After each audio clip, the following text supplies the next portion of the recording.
manque de confiance en soi. Connaissez-vous ces 7 antidotes? Regardez les gens dans les yeux et osez leur demander cette promotion qu'on désire tant. Tentez le tout pour le tout et séduire. Innover et vendre un projet fou. Réussir ou échouer importe peu. La vraie question, c'est de savoir si nous avons tout tenté, si nous avons été sincères, entiers et épanouis. Mais voilà, pour agir librement et sincèrement, encore faut-il avoir de l'audace. Nous allons voir ensemble 7 clés pour travailler la confiance en soi. Première clé, prendre conscience de son identité. La confiance est une notion relative. Loin de représenter la qualité d'une personne ou d'une autre, elle représente avant tout la réaction d'un système de valeurs à un certain contexte. Le manque d'information, par exemple, ronge la confiance des esprits les plus rationnels. Mais si au contraire, vous êtes plutôt attaché au regard des autres, leur encouragement permet d'aller de l'avant. Ils vous portent. Chacun de nous a ses raisons d'être plus ou moins confiant. Comprendre, c'est se donner l'opportunité de créer un contexte favorable.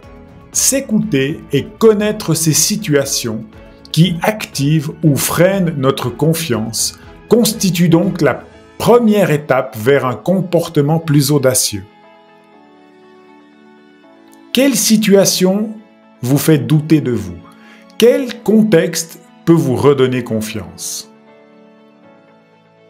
Clé numéro 2. Ignorez les personnes toxiques. Notre cerveau est un incroyable ordinateur. Nul besoin de clavier ou d'internet. On le programme simplement en lui parlant. Et si développer la confiance en soi ne dépendait que de ce qu'on entend,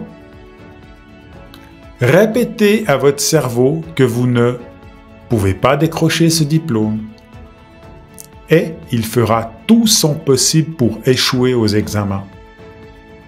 Mais dites-lui qu'il accomplit de belles choses et que vous êtes sûr qu'il peut aller encore un peu plus loin. Il vous emmènera au bout du monde. Les compliments peuvent tout changer.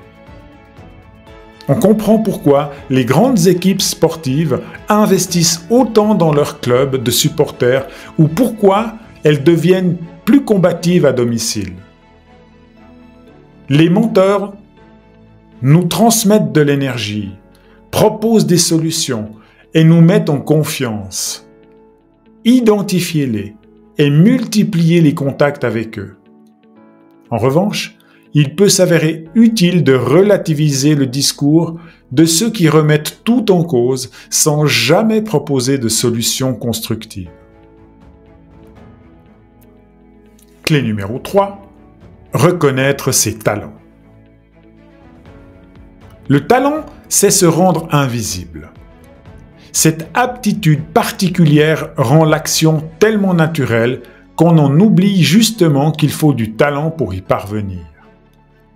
Mais il ne demeure invisible que de l'intérieur. Le pianiste ne se pose aucune question lorsque ses doigts virevoltent sur son clavier. Et pourtant, d'autres payent pour assister à son concert. Ces compétences, bien réelles, deviennent autant de points forts sur lesquels s'appuyer pour relever de nouveaux défis. Alors, prenez 3 minutes pour y réfléchir. Que savez-vous faire avec tellement de facilité que vous ne le remarquez même plus? Vous connaissez et vous possédez des connaissances particulières, un don artistique, un esprit d'analyse, une vitesse hors norme.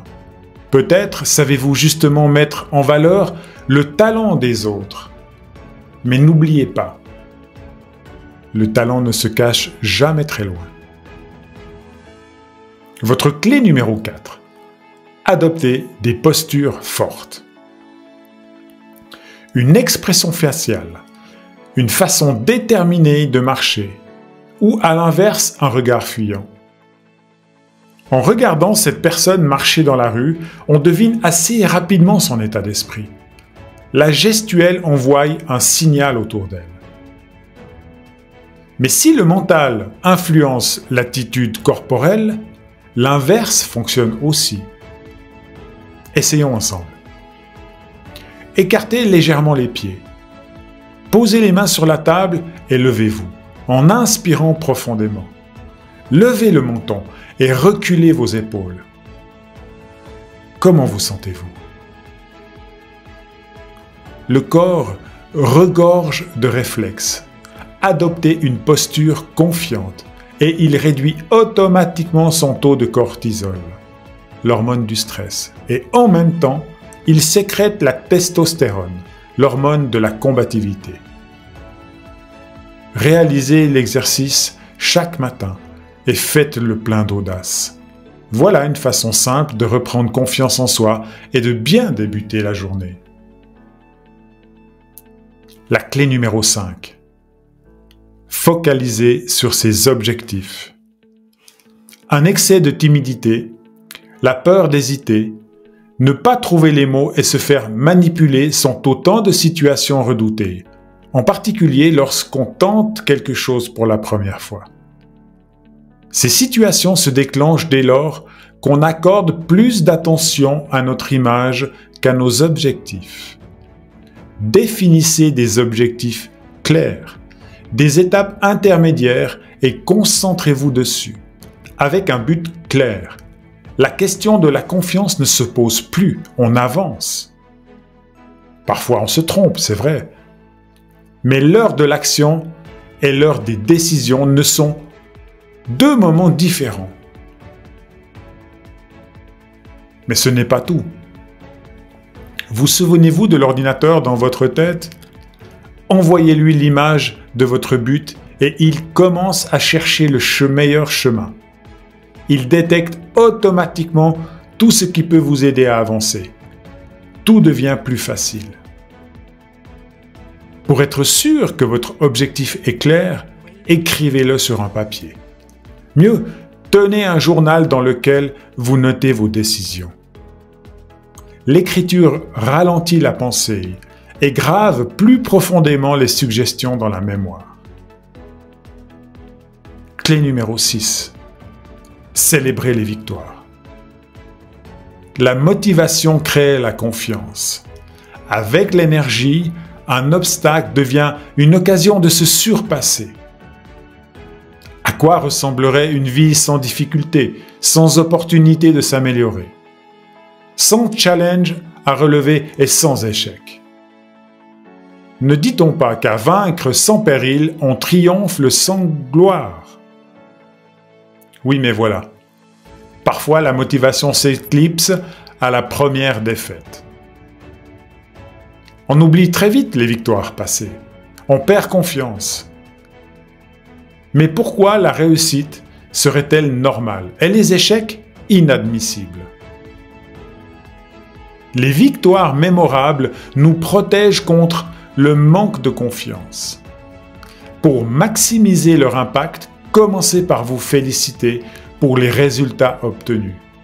Ensuite, allez prendre un café en ville avec des amis ou offrez-vous un petit cadeau qui vous rappellera que vous pouvez réussir. Il ne s'agit pas d'exagérer ou d'oublier la suite du chemin, mais simplement de se rappeler que réussir, c'est possible. La célébration d'une victoire reprogramme notre cerveau pour la réussite et lui indique que dorénavant, le focus porte sur le chemin et non pas sur le problème. Voici enfin la 7e clé. Remplacez les pensées illimitantes. Nous sommes en recherche de cohérence. Si vous pensez manquer de confiance, vous agirez comme quelqu'un qui manque de confiance. Vous serez hésitant, tiendrez des propos défaitistes et renoncerez au premier échec pour mieux expliquer que vous aviez raison. Je te l'ai dit. Mais le plus fantastique, c'est que l'inverse marche tout aussi bien. Voyez en vous celui qui se lance éperdument dans ses objectifs. Imaginez que la question de l'audace ne se pose même pas. Il ne reste plus que vous, vos objectifs et votre détermination. Êtes-vous prêt à avancer, quels que soient les obstacles? Chaque fois que vous vous surprenez à remettre en cause votre confiance, reconnaissez que c'est une idée infondée. Écoutez la petite voix qui vous dit que ça peut marcher et imaginez votre réussite.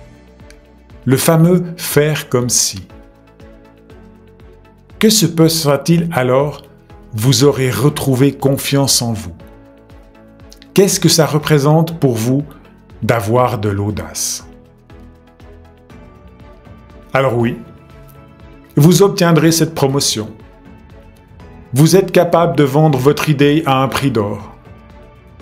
Nous possédons tous au fond de nous cette pincée d'audace qui nous permet d'oser et de réussir avec brio. Et les 7 clés que nous venons de voir vous aideront à utiliser au mieux votre talent. Si vous sentez que vous avez besoin d'un coup de pouce supplémentaire pour libérer votre potentiel et passer à l'action, je vous invite à réserver une séance de coaching gratuite sur ma page internet, sur mon site internet.